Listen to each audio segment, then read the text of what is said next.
I'll paraphrase this content while maintaining the same concepts, tone, and length. Here's my faithful paraphrase. Ladies, I know this topic might feel uncomfortable, but it's too important to ignore. If you've struggled with persistent feminine odor, despite good hygiene, you're definitely not alone. And your cleanliness routine might not be the actual problem.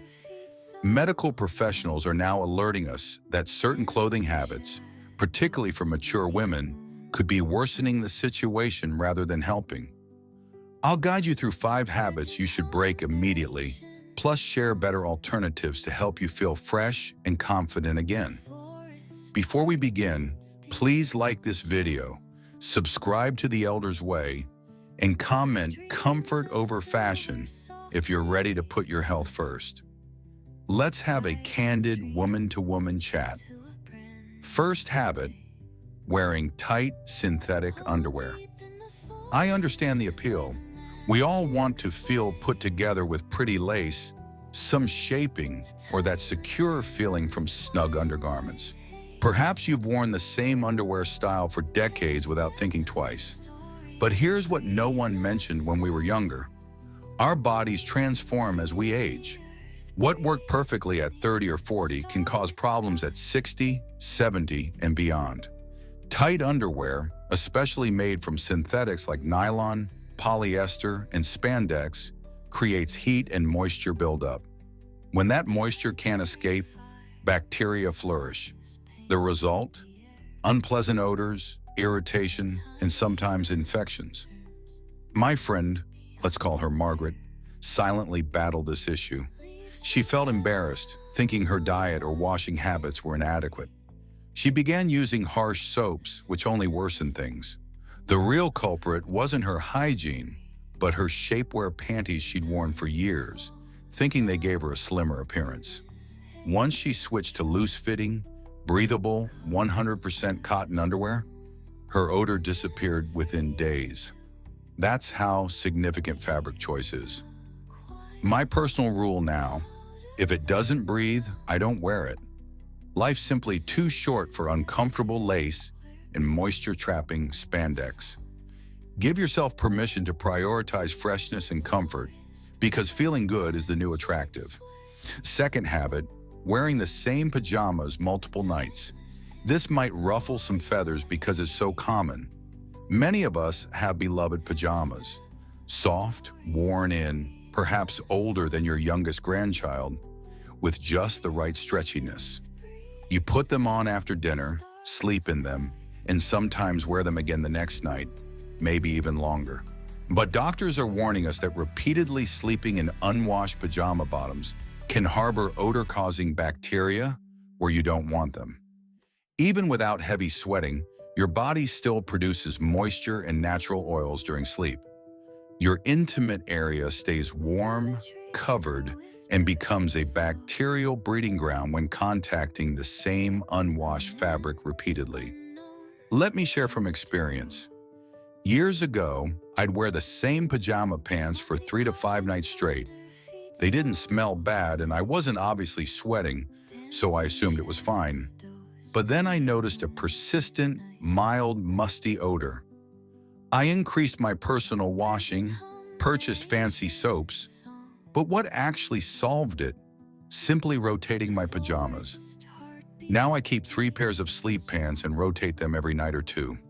This small change significantly improved not just my scent, but my overall feeling of freshness and self-care, which at our age is exactly the peace of mind we deserve. Third habit, wearing panty liners all day, every day. I approach this sensitive topic with nothing but care. Many of us use liners out of necessity, whether for slight leakage, discharge, or just wanting extra protection. We've been taught liners equal cleanliness, which can sometimes be true, but here's what most don't realize. Standard disposable liners typically have plastic backings and bleached materials that don't allow airflow. While you think you're staying clean and dry, you're actually creating a perfect environment for bacteria growth. This can lead to strong, embarrassing, persistent odors. Imagine wrapping your hand in a plastic glove for hours. Eventually, even without sweating, your skin becomes clammy and doesn't smell fresh when uncovered. That's essentially what daily liners do to one of your most sensitive body areas when worn without breaks. My advice: if you need liners, choose breathable, unscented, organic cotton ones and change them frequently. Some women prefer washable, reusable cloth liners designed for sensitive skin. They're more environmentally friendly and gentler on your intimate areas. And if you're using liners for bladder leakage, consult your doctor. Pelvic floor exercises, dietary changes, or medical interventions can help. We shouldn't suffer silently. We deserve both comfort and dignity. Fourth habit: wearing shapewear for extended periods. Let's discuss shapewear. Spanx, control briefs, tummy smoothers, whatever you call them. Most of us have a pair saved for special occasions, or perhaps you wear them whenever you leave home. I completely understand the appeal. You want to feel contained, smooth, and more confident in your clothes. I wore shapewear to my granddaughter's wedding and felt absolutely regal. But here's the issue. Wearing tight shapewear too long, especially in hot weather or under non-breathable fabrics, traps moisture where air circulation is essential. You create a humid, compressed environment that your body rejects. I once wore tummy control shorts during a long church day, morning service, lunch, then an afternoon meeting, about 7 hours total. By day's end, I walked uncomfortably and developed an unpleasant odor. It took a full day of airing out and probiotic cream application to feel normal again.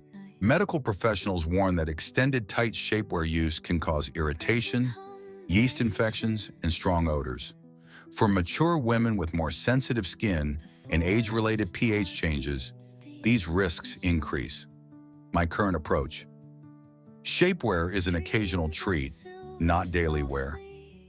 I use it when truly necessary and never beyond 4 hours. Upon returning home, it's the first thing I remove. Your comfort matters more than anyone's opinion of your silhouette. Trust me on this. Fifth habit: keeping damp workout clothes or swimsuits on too long. This habit is deceptive because it begins with good intentions. You take a walk, do light exercise, or swim at your community pool.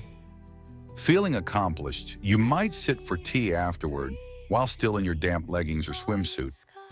Seems harmless, right? It's not. Doctors strongly caution against sitting in wet or damp clothing too long, especially those clinging to your lower body. This invites odor, irritation, and potential infections. I learned this lesson the hard way at water aerobics. After pool time, several of us would chat on nearby benches. I'd remain in my wet swimsuit with just a towel covering my lap, casually enjoying coffee. Later that day, I noticed a fishy smell and itching. Initially, I blamed the pool chemicals, but after several occurrences, I realized it wasn't the chlorine, but my extended time in a wet swimsuit. The same applies to damp exercise leggings, even those marketed as moisture wicking. Without prompt changing, you're essentially creating a steam bath for your intimate areas. My new rule: after swimming or exercising, I immediately change into dry, loose cotton clothing. I keep clean underwear and a comfortable dress in my gym bag just in case. It might seem inconvenient momentarily, but it's far less troublesome than fighting odor or treating a yeast infection at 75. Nobody wants to be known as the lady with an odor problem at water aerobics. Not happening on my watch. So ladies, intimate odor isn't something to feel ashamed about, but often we can improve it simply by changing what we wear and for how long. Our skin changes, our hormones shift, and our clothing choices must adapt accordingly. Let's abandon habits that no longer serve us and embrace clothing that supports our health, comfort, and dignity. If you found this helpful, comment comfort over fashion. Please like this video and subscribe to The Elder's Way for more honest conversations like this. And if you haven't joined my Savvy Senior newsletter, you're missing weekly tips, stories, and laughs. The link is in the description. Sign up today, dear. Until next time, take good care of yourself, all of yourself.